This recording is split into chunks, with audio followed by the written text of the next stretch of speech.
Today we're diving deep into Khaled Hosseini's A Thousand Splendid Suns. We've got excerpts and, oh man, just get ready. You're going to want to grab a copy. Seriously, it's one of those stories that really sticks with you. It really is, and what I think is just so captivating is how it just pulls you into the heart of Afghanistan, Not through, like, huge historical events, but through the lives of these two, well, ordinary women, Mariam and Laila, and their stories. They're so personal, but they, like, reflect this huge turbulent history in a way that's just, well, heartbreaking and moving all at the same time, Yeah, no, absolutely.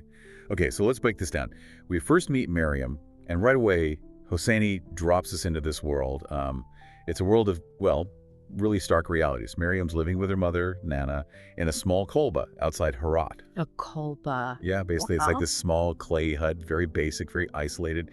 And Nana, well, she doesn't really sugarcoat anything about Mariam's place in the world. Oh, no, not at all. Mariam is a harami, an illegitimate child, and that carries a lot of weight, a lot of stigma in Afghan society. Absolutely, yeah. And that word harami, it's not just a label. I mean, it's almost like a weapon, It used to just, like, diminish Mariam's worth, make her feel like she doesn't belong. And it's like it says so much about the power of these societal norms and how they can just completely shape someone's whole sense of self, their identity. Yeah, for sure. And it's not just Nana's words either, right? Mariam, she yearns for her father, Jalil, this, like, wealthy man who just pops in every now and then. Sporadic visits. Yeah, exactly. Yeah. And he brings gifts and, tells these amazing stories about this life that she can only, like, dream of. It's almost like he represents this whole world that she can't reach, a world full of beauty and acceptance. Yeah, it is. And it's such a clever way to introduce these themes of longing, abandonment, Jalil's visits, there are these tiny moments of joy for Mariam, but they also just, like, reinforce this sense of otherness in her. Like, she doesn't truly belong anywhere. And it really makes you think, like, what kind of impact do these idealized parental figures, what impact did they have on a child? On how they see themselves, on how they see their own self-worth. It's huge, right? I mean, imagine growing up like that, with this constant push and pull of affection and rejection. It'd be so confusing, so emotionally draining. Exactly, and that emotional complexity, I think that's what makes Mariam such a compelling character. You really see her struggling to make sense of her world, to figure out where she fits in, despite all these limitations that are just, like, placed on her from the very beginning. And those limitations, they become even more apparent when she's forced to marry Rashid. This shoemaker in Kabul. Yeah, exactly. Yeah. Talk about a huge shift in her world. Oh, completely. And this is where the story really takes a turn, I think. And we see just how deeply entrenched these patriarchal structures are in Afghan society. Like, Rashid, he's the husband, so he holds all the power, right? And Mariam, she's expected to just conform, to fit into this very, very traditional role. It's almost like she's trading one type of isolation for another, isn't it? How do you mean? Well, with Nana and the Kolba, she was physically isolated, right? But with Rashid, it's different. It's like she's emotionally isolated now, trapped in this marriage that doesn't really offer her anything but a roof over her head. That's a good point, yeah. And this is really where the book starts to, like, peel back these layers of Afghan culture, right? Especially expectations that are put on women. Mariam, she tries so hard to be a dutiful wife, but Rashid... He's controlling, he's emotionally abusive. Yes, exactly. And it slowly chips away at her. At her sense of self, it's a slow process, almost suffocating to watch. Yeah, and it's incredibly sad to see how quickly her spirit is just crushed, Yeah. And you start to understand why Nana was so cynical, why she warned Mariam about the world and how harsh it could be. But there's a sense of defiance in Mariam, Right. Even when she's at her quietest, you get this feeling that she hasn't completely given up, that there's still a spark there, some resilience just waiting to be, I don't know, ignited or something. Yeah, maybe. And then we meet Laila. She's younger than Mariam, living in the same neighborhood, but her life is, it's just totally different. Totally. Layla's upbringing, it's fascinating because it really highlights how complex Afghan society is. She lives in the same city as Mariam, but her experience it's completely shaped by her background. She's more privileged. Her father, Babi, he's an intellectual. He encourages her to learn, to be independent. So we're seeing these two contrasting portraits of what it means to be a woman in Afghanistan, right? Mariam, defined by being illegitimate, forced into this traditional role. And then Laila, who who dreams of something bigger, something better. And it's like her father's belief in her, that's what fuels her. That's what keeps her going. And that contrast, that's what makes their eventual meeting so powerful. Yeah. Because, their lives, they're about to intersect in a way that will just completely change the course of their destinies. Yeah, there's this sense of, almost like a sense of foreboding there, right? Like, something big's about to happen. Yeah. Something that'll bring these two women together in ways they never could have imagined. Yeah, and it turns out to be war. Like, as conflict just engulfs Kabul, Layla's world, the world of books and dreams and everything, it's just shattered. She loses her brothers, and her home's damaged, and the streets, they become a battleground. It's just this stark reminder, Yeah. that war doesn't care. It just tears through lives and leaves these scars behind that run so much deeper than any physical wound. Oh, absolutely. And for Layla, this is where we see how resilient she is, Like, even with all these horrors, she still holds on to hope, to this belief that things can get better, that there's a better future out there somewhere. But then her world, it's about to get turned upside down again. During a rocket attack, Layla's parents, they're killed.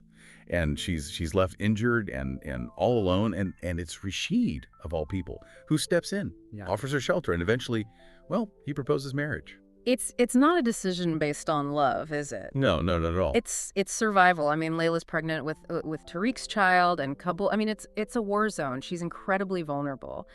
Marrying Rashid, it's a way to stay alive, to have a roof over her head and some kind of protection. So now we have these two women, Mariam and Laila, brought together under this one roof, both tied to this man who, he represents like everything that's wrong with their society. It's a really interesting dynamic, isn't it? Yeah. Like, at first there's this resentment, almost like they're competing with each other, both vying for Rashid's attention, for just a tiny bit of kindness in this household where everything's about fear and control. But then there's a shift, right? Yeah. As they go through the challenges of everyday life with Rashid, they start to understand each other. They start to not only empathize with each other. They realize they're not enemies, right? Right. They're more like fellow prisoners stuck in this gilded cage. Exactly. It's the power of shared experience, recognizing that the other person, even though they seem so different, they're still human. And their bond, it grows. It goes from this kind of reluctant alliance to something much deeper, like a sisterhood forged in the fires of adversity. Yeah. And then the story takes another dark turn. The Taliban. Oh, yeah. They arrive, and suddenly life in Kabul, it gets even more restrictive, especially for women. This is where the book, it really shows you what it was like, living under a regime that uses fear and oppression to force their version of Islam on everyone. The streets, they're patrolled by men with guns. Women have to cover themselves completely, head to toe. Even just living your life, every little thing you do, it's scrutinized and controlled. It's like the world is it's closing in on them, squeezing the air out of their lives. Yeah. And even inside their own home, they're not safe from the Taliban's reach. And Rashid, oh man, he thrives in this new environment, doesn't he? He does. It's like this regime aligns with his own patriarchal views, so he becomes even more controlling, more abusive. It's like the Taliban's restrictions, they validate his own power over Mariam and Laila. Yeah, it's a nightmare. They're trapped. Yeah. Physically, emotionally, with no way out, it seems. But there are these little flickers of hope, Layla's daughter, Aziza, she's born, and it's like a light in all this darkness. And then there's Tariq. Oh, yeah, Tariq. He comes back unexpectedly. Layla's childhood sweetheart. Yeah, and he throws everything off balance. He comes back, and it rekindles Layla's love for him, but it also puts them all in danger. It's a huge risk, isn't it? It is. Yeah. It is. But it also shows how powerful love and hope can be, That even when things are this bad, people still crave connection. And their secret meetings, the little moments they steal together, it's almost like watching a flower bloom in the middle of a desert. Yeah. But you just know it can't last. Yeah. The danger's always there, right around the corner. And it's that tension, that feeling that something bad is coming. It keeps you hooked. You're rooting for them, hoping against hope that they can somehow get out of this. And then things, they just escalate in a way that's both shocking and inevitable, I think. Rashid, he finds out about Layla's secret. And his rage, all these years of resentment and jealousy, it just explodes. And the violence that's always been there under the surface, it boils over, and it Yeah. threatens to just consume them all. I mean, it's almost hard to watch, all this violence erupting in their home like that. But it makes sense, though, doesn't it? Yeah, it does. It's like it's everything coming to a head. All those years of oppression, of just living in fear. Right, exactly. And what really gets me about this scene is that it's not just about the physical violence, it's about realizing that even in their own home, even in this place that's supposed to be safe, they're still not safe. Yeah. It's like all their illusions are shattered. Yeah. And this is where Mariam, the woman who's always been told she's worthless, Yeah. that she's nothing, she makes a choice. And it changes everything. She does, yeah. She steps in, she protects Layla. And it's so bold, so unexpected, it takes your breath away. It really does. And for Mariam, it's a turning point. It's like she goes from being a victim to a protector, Sure. a woman who finally takes control, even if it comes at a huge cost. Yeah. It's both heartbreaking and empowering at the same time. Yeah. You see that Mariam, her strength, it's always been there, but it's like it's been building to this moment all her life. And then, oh man, everything happens so fast. They escape Kabul. They have this crazy journey to Pakistan. They're reunited with Tariq's family. It's all so intense, so urgent. Like their lives are still hanging in the balance. But even when they try to start over, the Yeah. past is still there, isn't it? Yeah, it is. The trauma, the scars, everything they've been through, it stays with them. It makes you wonder, like, how do you heal from something like that? Can you really, truly leave it behind? Or do you learn to live with it? Yeah, I don't know. It's a good question. And then the world changes again. 9/11 happens, and it's like this huge shockwave. And even over there in Pakistan, they feel it. Everything's different now. The conflict in Afghanistan, it's global now. It's about terrorism. It's about politics. It's about everything. Yeah, it is. It's like even when you think you've escaped, the world it finds you. And the lines between like what's personal and what's political, they blur. And in the middle of all this, Layla, she makes a decision. And it's a decision a lot of people don't expect. What's that? She goes back to Afghanistan, a country that's still at war, Yeah. a place that holds so much pain for her. It's a complicated choice, but it shows how strong that connection is between a person and their home. Like for Layla, Afghanistan, it's not just about war. It's about her childhood, her memories, the people she loves. It's where she belongs, even if it's broken. And when she goes back, it's like she finds a different kind of strength, not about escaping, but about rebuilding. She sees the Afghan people, how determined they are to create something better, and she's inspired by that. She sees hope in the little things, right? Yeah. Like these little acts of kindness, these moments of beauty in this place that's been through so much. Yeah, exactly. It's like no matter how hard things get, the human spirit, it finds a way. It adapts, it endures, it blooms. It does, yeah, like those flowers that grow up through the cracks in the sidewalk, And then she gets a letter that changes everything. Oh, from Jalil. Yeah. Miriam's father, the man who caused so much pain in Miriam's life, he reaches out to Layla.